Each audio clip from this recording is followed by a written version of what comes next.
ಎಲ್ಲರಿಗೂ ನಮಸ್ಕಾರ. ನಾನು ರಾಜೇಶ್ವರಿ. ರಾಜಿ ಅಡುಗೆ ಚಾನಲ್ಗೆ ನಿಮ್ಮೆಲ್ಲರಿಗೂ ಸ್ವಾಗತ. ಇವತ್ತಿನ ಸ್ಪೆಷಲ್ ರೆಸಿಪಿ ಹೂಕೋಸನ್ನು ಬಳಸಿ ರುಚಿಯಾದ ಗೋಬಿ 65 ಹೇಗೆ ಮಾಡೋದು ಅಂತ ನೋಡೋಣ. ಸಂಜೆ ಹೊತ್ತು ಸ್ನ್ಯಾಕ್ಸ್ ಆಗಿ ತುಂಬಾ ಸುಲಭವಾಗಿ ಈ ರುಚಿಯಾದ ಗೋಬಿ 65 ಮಾಡ್ಕೋಬಹುದು. ಬನ್ನಿ ಈಗ ತಡ ಮಾಡದೆ ತುಂಬಾ ಟೇಸ್ಟಿಯಾದ ಕ್ರಿಸ್ಪಿಯಾದ ಗೋಬಿ 65 ಹೇಗೆ ಮಾಡೋದು ಅಂತ ನೋಡೋಣ.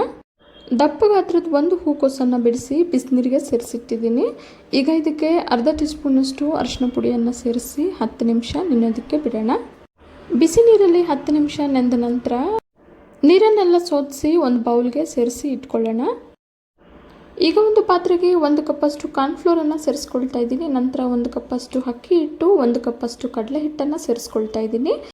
1 ಟೇಬಲ್ ಸ್ಪೂನ್ ಖಾರದ ಪುಡಿ, 1 ಟೀ ಸ್ಪೂನ್ ಧನಿಯಾ ಪುಡಿ, 1/4 ಟೀ ಸ್ಪೂನಷ್ಟು ಅರಿಶಿನ ಪುಡಿ, ಅರ್ಧ ಟೀ ಸ್ಪೂನಷ್ಟು ಮೆಣಸು ಪುಡಿ, ಅರ್ಧ ಟೀ ಸ್ಪೂನಷ್ಟು ಜೀರಿಗೆ ಪುಡಿ, 1 ಟೀ ಸ್ಪೂನಷ್ಟು ಚಿಕನ್ ಮಸಾಲಾನ ಸೇರಿಸ್ಕೊಳ್ತಾ ಇದ್ದೀನಿ. ರುಚಿಗೆ ತಕ್ಕಷ್ಟು ಉಪ್ಪು, 1 ಟೇಬಲ್ ಸ್ಪೂನಷ್ಟು ಶುಂಠಿ ಬೆಳ್ಳುಳ್ಳಿ ಪೇಸ್ಟು, 1 ಟೇಬಲ್ ಸ್ಪೂನಷ್ಟು ಕಸೂರಿ ಮೆಂತ್ಯವನ್ನು ಕೈಯಲ್ಲೇ ಕ್ರಷ್ ಮಾಡಿ ಸೇರಿಸ್ಕೊಳ್ತಾ ಇದ್ದೀನಿ. ಚಿಕನ್ ಮಸಾಲ ಪುಡಿ ಬದಲಿಗೆ ಗರಂ ಮಸಾಲಾನ ಕೂಡ ಸೇರಿಸ್ಕೋಬಹುದು. ಈಗ ಇದಕ್ಕೆ ಅರ್ಧದಷ್ಟು ನಿಂಬೆಹಣ್ಣು ರಸನ ಸೇರಿಸ್ಕೊಳ್ತಾ ಇದ್ದೀನಿ. ನಿಂಬೆಹಣ್ಣು ರಸನ ಸೇರಿಸಿದ ನಂತರ ಸ್ವಲ್ಪನೇ ನೀರನ್ನು ಸೇರಿಸಿ ಬಜ್ಜಿ ಮಾಡೋ ಹಿಟ್ಟಿನ ಹದಕ್ಕಿಂತ ಸ್ವಲ್ಪ ಗಟ್ಟಿಯಾಗಿರೋ ಹಾಗೆ ಹಿಟ್ಟನ್ನು ಕಲಿಸ್ಕೋಬೇಕು.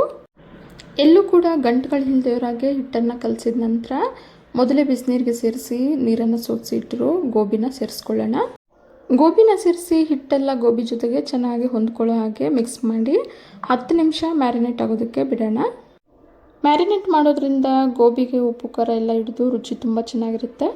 ಕಡಾಯಿಗೆ ಎಣ್ಣೆ ಸೇರಿಸಿ ಮೊದಲೇ ಬಿಸಿ ಆಗೋದಕ್ಕೆ ಇಟ್ಟಿದ್ದೆ. ಈಗ ಬಿಸಿಯಾಗಿರೋ ಎಣ್ಣೆಗೆ ಮ್ಯಾರಿನೇಟ್ ಆಗಿರೋ ಗೋಬಿನ ಸೇರಿಸಿ ಹೈ ಫ್ಲೇಮಲ್ಲಿ ಮೊದಲು 2 ನಿಮಿಷ ಫ್ರೈ ಮಾಡಿ ನಂತರ ಮೀಡಿಯಮ್ ಫ್ಲೇಮಲ್ಲಿಟ್ಟು ಬಬಲ್ಸ್ ಎಲ್ಲ ಕಡಿಮೆಯಾಗಿ ಗೋಬಿ ಕ್ರಿಸ್ಪಿ ಆಗೋವರೆಗೂ ಫ್ರೈ ಮಾಡ್ಕೊಳ್ಳೋಣ.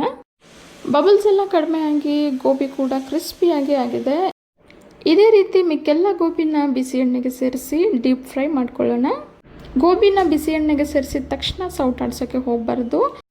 ಎಣ್ಣೆಗೆ ಸೇರಿಸಿ 2 ನಿಮಿಷದ ನಂತರ ಸೌಟಾಡಿಸ್ತಾ ಎಲ್ಲ ಗೋಬಿಯನ್ನು ತಿರುವಾಕಿ ಕ್ರಿಸ್ಪಿ ಆಗೋವರೆಗೂ ಫ್ರೈ ಮಾಡ್ಕೋಬೇಕು. ಗೋಬಿ ಫ್ರೈ ಆದ ನಂತರ ಹಸಿಮೆಣಸಿನ್ಕಾಯನ್ನು ಮಧ್ಯಕ್ಕೆ ಸೀಳಿ ಇದ್ರ ಜೊತೆಗೆ ಸೇರಿಸ್ಕೊಂಡಿದ್ದೀನಿ. ನಂತರ ಸ್ವಲ್ಪ ಕರಿಬೇವನ್ನು ಕೂಡ ಸೇರಿಸಿ ಇದ್ರ ಜೊತೆಗೆ ಫ್ರೈ ಮಾಡ್ಕೊಳ್ತೀನಿ.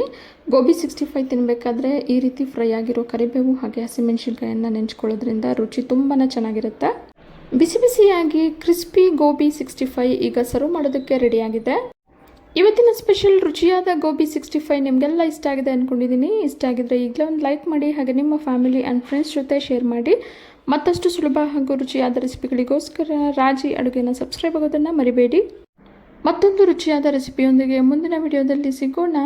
ಧನ್ಯವಾದಗಳು.